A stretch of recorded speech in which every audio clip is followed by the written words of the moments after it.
Terlihat seperti Apache. Terbang seperti Apache. Tapi bukan buatan Amerika, ini buatan Tiongkok. Kalimat itu cukup untuk menarik perhatian siapapun yang akrab dengan dunia militer.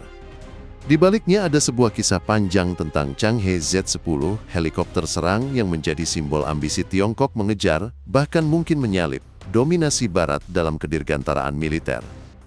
Tentara Pembebasan Rakyat sadar bahwa mereka tertinggal jauh dalam hal helikopter serang. Amerika punya AH-1 Cobra dan AH-64 Apache, sementara Tiongkok hanya mengandalkan helikopter angkut lawas yang dipersenjatai seadanya. Kebutuhan akan helikopter khusus serang menjadi sangat mendesak. Namun, hambatan utama muncul dari sejarah kelam negeri itu sendiri. Kebijakan lompatan jauh ke depan dan revolusi kebudayaan bukan hanya meluluh lantakan ekonomi, tetapi juga menghabisi banyak insinyur penerbangan.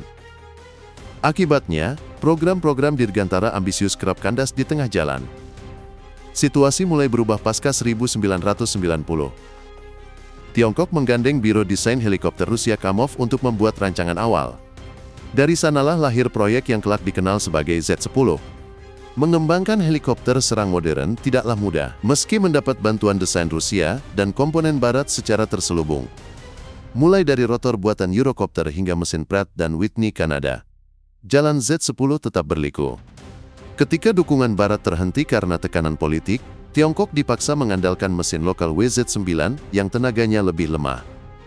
Hasilnya, varian awal Z-10 bahkan diproduksi tanpa lapisan baja penuh karena bobot berlebih. Namun, dengan kegigihan, Tiongkok perlahan menyempurnakan mesin hingga lahirlah WZ-9C, cukup kuat untuk membawa beban tempur penuh. Z-10 akhirnya resmi masuk dinas pada 2009 dan diperkenalkan ke publik 3 tahun kemudian. Secara tampilan, Z-10 mengikuti formula klasik Apache, kokpit tandem, badan ramping, rotor utama di atas, dan senjata di bawah hidung. Senapan otomatis 23 mm dengan laju tembak tinggi membuatnya efektif melawan infanteri dan kendaraan ringan. 4 titik gantung di sayap bisa dipasangi rudal anti-tank HJ-10, setara Hellfire milik Amerika, atau rudal udara ke udara TY-90 khusus untuk melawan helikopter musuh. Perlindungan ditunjang lapisan baja komposit, sensor peringatan, serta sistem penangkal rudal modern. Dalam hal kecepatan dan daya jelajah, Z-10 tidak jauh tertinggal dari Apache. Bahkan jarak tempuhnya lebih unggul, sebuah kelebihan penting untuk operasi di wilayah luas seperti Himalaya atau Laut Cina Selatan. Seperti kebanyakan alutsista modern, Z-10 juga mengalami sejumlah upgrade. Varian Z-10ME misalnya, dirancang untuk pasar ekspor dengan lapisan baja keramik, sensor baru, hingga radar modern. Pakistan menjadi pelanggan pertama, sementara negara lain masih sekadar melirik. Meski belum pernah diuji dalam pertempuran nyata, Z-10 aktif dalam latihan militer, termasuk simulasi perang di Tibet dan operasi amfibi ke arah Taiwan. Dengan begitu, ia bukan sekadar prototip, melainkan bagian nyata dari strategi militer Tiongkok.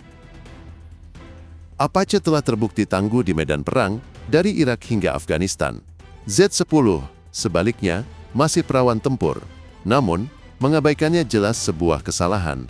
Ia lahir dari sejarah penuh luka, dibentuk dari campuran desain asing dan rekayasa lokal, lalu disempurnakan untuk memenuhi kebutuhan perang modern Tiongkok.